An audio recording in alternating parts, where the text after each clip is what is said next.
Hey everyone, how you doing? I wanted to just give you some considerations, some things to think about before we get a chance to go out and visit some STEM learning spaces for our STEM learning space tour. Now, I got several things in here, way more than you probably care to listen or think about, but I'm sharing all this in the hopes that just a couple things spur some thought. So not that you have to like process every single item that I'm about to share with you, but just pick out what is it that you're truly after, because I think if you can go in to this tour with an intention of here are three things or four things or five things, probably not much more than five, that I really want to focus on when I walk into these spaces and see the space and see the educator and see the students, you're going to get a bigger bang for your buck. And it's also then going to make our conversations more robust. And so, I'd like to start with this, that there was a study with roughly about 4,000 children in 137 classrooms. And what they found was that the physical space does matter. There was up to a 16% variation in the learning capabilities of children based on the physical space alone. And so there's lots of research where they will consider the classroom the third teacher. We don't give enough emphasis to the learning space and the learning space aesthetics and the design. We just kind of think it's a nice to have or something that we see on Pinterest or teacher pay teachers, but we need to be much more intentional because space and people are complementary. Like we work in ebb and flow with the constraints that we have, with the constraints of the people that we work with the constraints of the space and the materials. And so I love this. This is something that I've become really, really fascinated in. It's the work of David Thornburg, and he talks about the four types of learning environments, of one being campfires. This is the idea of like the home of the lecture. Where's the place when you need to lecture, direct instruction? Where in your space is the watering holes?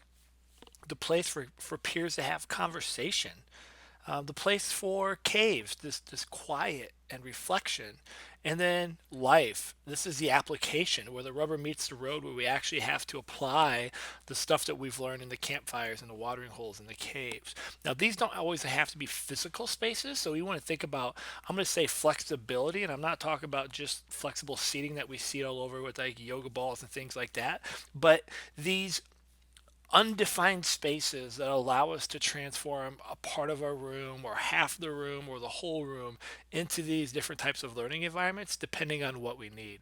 And so this might be something that I know that I'm doing a lot of work with schools right now. We're spending time on how do we build these into a learning space. We talked about this already, these unofficial spaces where it's not functionally defined, but it can be interpreted and modified. And I think that's what's going to be really helpful as we look into these spaces, is how these educators adapted and how they're using their space for this to happen.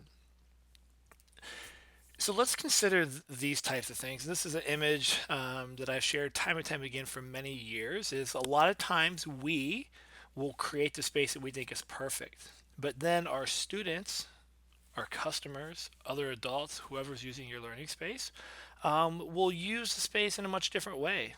I mean, you'll see these pathways on college campuses all over the place, right? So part of this is you're igniting your spark of ideas and how the classes look and the learning spaces look. Make sure that you're bringing student voice into the equation, because you might have a great idea, but it may not work for the students. And so I want to throw this at you as well, that does tradition impact your reality? And what I mean by that is if you walk through many hallways of many schools, the spaces, the learning spaces, the hallways all kind of feel the same. It feels very traditional. And so, what in your space feels traditional, not because there's a rule that says it must be this way, but just because it's the way it's always been, and maybe you've been a little nervous to expand beyond that. So as you think about that expansion, it's really taking a look at these four types of things, which you probably already have a lot of these things going on, which is great, but just really being deliberate and figuring out where or how much you have of this. So the idea of choice, the choice of ideas, choice of projects, choice of materials, choice of sitting, choice of how we create and showcase our learning, the access to materials, how accessible are they, movement patterns and flexibility to be able to be adaptable to different types of learning when needed, as well as for the needs of all kids. So as we think about spaces, as we do have done some work already in some of these previous learning tours, we've looked at spaces and go, okay, so here's this spot, In this particular space, how could we rethink these circular tables? Circular tables are great for collaboration, but they're space hogs. Not so much the table itself, but the chairs that sit around it and they expand, and all of a sudden this little small space becomes even smaller because of these tables. And so, how do we rethink the use of tables? A space like this, just small little things like, do we really show that this work in this space matters when we've got mismatched chairs, when this wall is empty? Where are the verbs? Where's the action? What in this space elicits engagement and inquiry and curiosity and collaboration? We look at these types of spaces where there's lots of great things going on, but how can we repurpose stuff? And so we highlight, like, look at all these amazing trophies and awards. We would never hoard athletic awards and recognitions into a classroom that not many people go to. They're always like when you first walk into a school, or they're out in the hallways, or they're in showcases. We need to be doing more of this as well. So especially in the work of STEM, how are we promoting our programs? How are we getting that out so people want to come to the space to see what's going on? The same kind of stuff here as well. Like this table here, how could we rethink this table and open up this entire space here? And then how can we kind of clean up this crap corner is what I call them, and rethink the accessibility to materials, reorganize, reshuffle, so we can just have a better use of space and design. Similar things here in this kind of room. Once again, we got these chairs, right? Can we rethink these things here? Do we need these materials, or is it just a storage place? We just got random stuff all over. How can we clean this up to create the space to be more welcoming? So it comes back to this question, right? How does your learning space reflect the culture and mission or the vision of your school and district? And I think a lot of times we think we have it, but if you really look intentionally at the way spaces are created, you may not actually have that as well as what you think you have. And so, in the work of Dr. Bob Dylan and Rebecca Hare in their book, The Space, they talk a lot about this. What is the purpose of this space? And coming up with three, not more than that, but like in your classroom, or if you're thinking about a certain part of your building, what is the purpose? Have you identified truly what that purpose is? And then if you have, then what are the verbs? They talk about this. This is something that stands out to me so much and has helped so many educators I've worked with. Someone walks by or walks into your space. What are the verbs that they should see?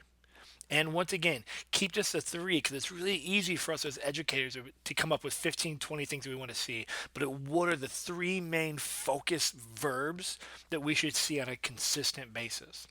But once you have that identified, then we can start to think about, okay, so do the activities and the lessons and the structure of the room line up with the verbs and the purpose of the space? And this is where we can start to see a disconnect, or maybe something we need to strengthen a part of that when we get going into that. So then this gets into some of these considerations, right? The logistics of a school day, the logistics of what a teacher has to deal with is, what are the subjects that have to be taught in this space? You might be in a space where you're teaching four, five, six preps. You might be in a situation where you're sharing a space with two or three other teachers. So we have to be cognizant of the flexibility of the space based on the school needs and demands as well as the students.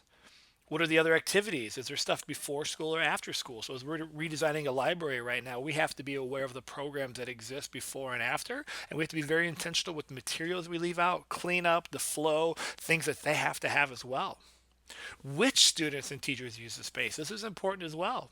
Is this an open space where kids can come and go? Does there always need to be a teacher involved? Because that's going to impact materials and tools and things that are out.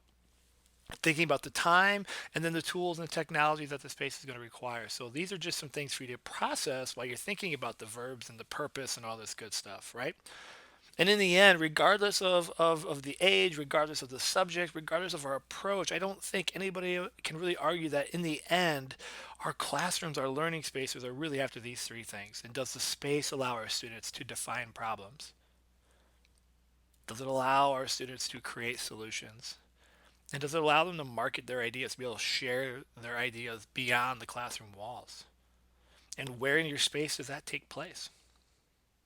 So one of the core themes that we want to focus on is that everything's connected. Everything we're doing in your space should, connect to the goals and the verbs. Obviously, we talked about, but is there crossover to other subjects? And are these structures transparent? Like, can the kids see how the work you're doing in your space connects when they go to the next classroom in the terms of the learning or the thinking and that types of stuff? Is there this opportunity for raw materials, and is the work on display? It doesn't have to be complete work, doesn't have to be polished work, but is the work there where the student ownership is there? These are all things we want to think about as we consider about this other core theme of anytime teaching, right? And then the other theme of that learning happens by doing.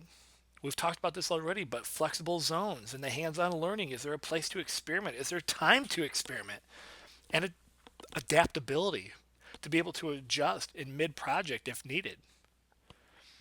And we also want to think about the pedagogy of space. And so, as we think about these things here, I know I'm giving a lot to you. And like I said, you don't need to absorb all of this. I'm just trying to give you some thinking points as we go. And so, this next segment here is going to think about space to do a variety of things. So, I don't know what your purpose is as you're looking at these spaces, but let's take a look at, say, you want to have space to encourage creativity and movement.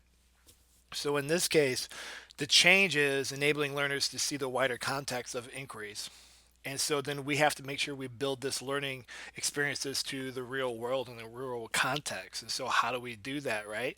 But as we think about those two things, which are two goals that a lot of educators are dealing with, right? The implications for your learning space design is global connectivity. Do you have the opportunity and the technology to do that in your space? Do you have subject adjacencies? Are you able to connect with the language arts or foreign language or social studies to collaborate on those types of things to improve that collaboration? And then being able to reconfigure the space depending on the project that you're developing, right? If we want to continue to encourage creativity and movement, right? We have to continue to make these things happen. We have to respond to the needs of the students, the academic and social. We also want to be thinking about the individual skills and competencies. So if I have a kid that's really advanced in woodworking or robotics, do they have the opportunity to push their boundaries while maybe someone else is just learning for the first time? And that kind of builds into this idea of being able to work autonomously, being able to receive peer and mentor support, right? So if we also want to model learning behaviors, maybe have some behaviors of learning that you want to change within the classes that you're working with. And that is getting students and the teachers to share, plan, and reflect on the learning approaches. How do we have adaptable space for pair work, small group work, individual work?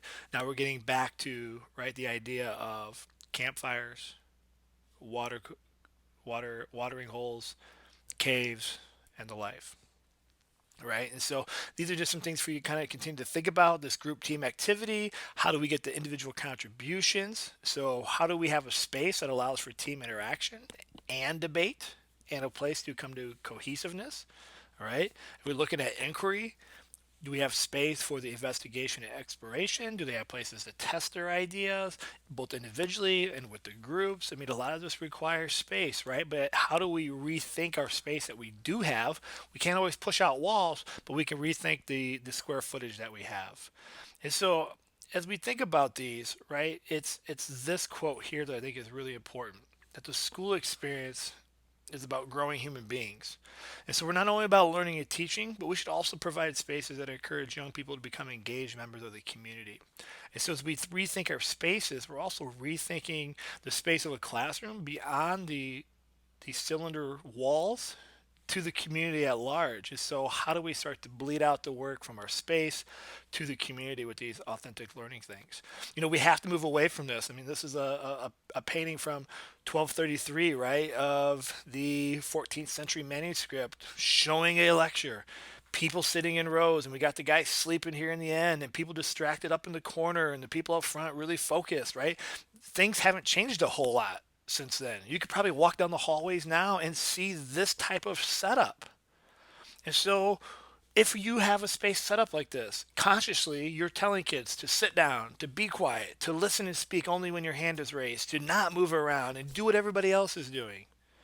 And subconsciously, you're telling the kids you all learn the same way and you should learn the same things at the same time.